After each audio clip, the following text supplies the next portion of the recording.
Chapter 21. This chapter is based on Luke chapter 16, verses 19 to 31. The conversation between Abraham and the once rich man is figurative.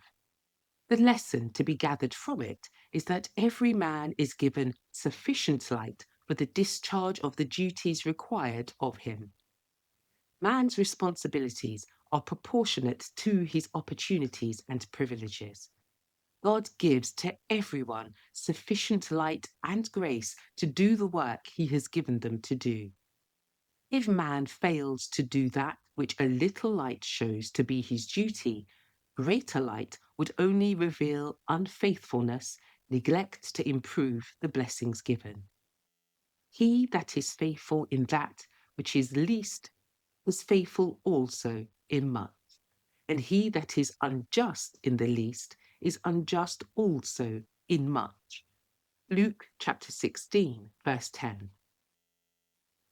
Those who refuse to be enlightened by Moses and the prophets and ask for some wonderful miracle to be performed would not be convinced if their wish were granted.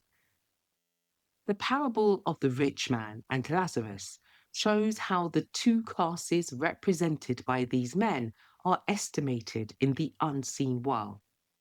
There is no sin in being rich if riches are not acquired by injustice. A rich man is not condemned for having riches, but condemnation rests upon him if the means entrusted to him is spent in selfishness. Far better he lay up his money beside the throne of God by using it to do good. Death cannot make any man poor who thus devotes himself to seeking eternal riches. But the man who hoards his treasure for self cannot take any of it to heaven. He has proved himself to be an unfaithful steward.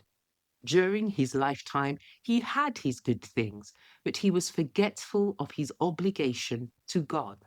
He failed of securing the heavenly treasure. The rich man who had so many privileges is represented to us as one who should have cultivated his gifts so that his works should reach to the great beyond, carrying with them improved spiritual advantages. It is the purpose of redemption not only to blot out sin, but to give back to man those spiritual gifts lost because of sin's dwarfing power. Money cannot be carried into the next life. It is not needed there. But the good deeds done in winning souls to Christ are carried to the heavenly courts. But those who selfishly spend the Lord's gifts on themselves, leaving their needy fellow creatures without aid and doing nothing to advance God's work in the world, dishonor their Maker. Robbery of God is written opposite their names in the books of heaven.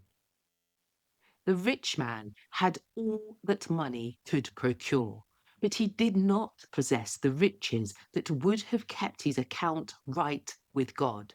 He had lived as if all that he possessed were his own, but had neglected the call of God and the claims of the suffering poor. But at length there comes a call which he cannot neglect. By a power which he cannot question or resist, he is commanded to quit the premises of which he is no longer steward. The once rich man is reduced to hopeless poverty. The robe of Christ's righteousness, woven in the loom of heaven, can never cover him. He who once wore the richest purple, the finest linen, is reduced to nakedness. His probation is ended. He brought nothing into the world, and he can take nothing out of it. Christ lifted the curtain and presented this picture before priests and rulers, scribes and Pharisees. Look at it, you who are rich in this world's goods and who are not rich toward God.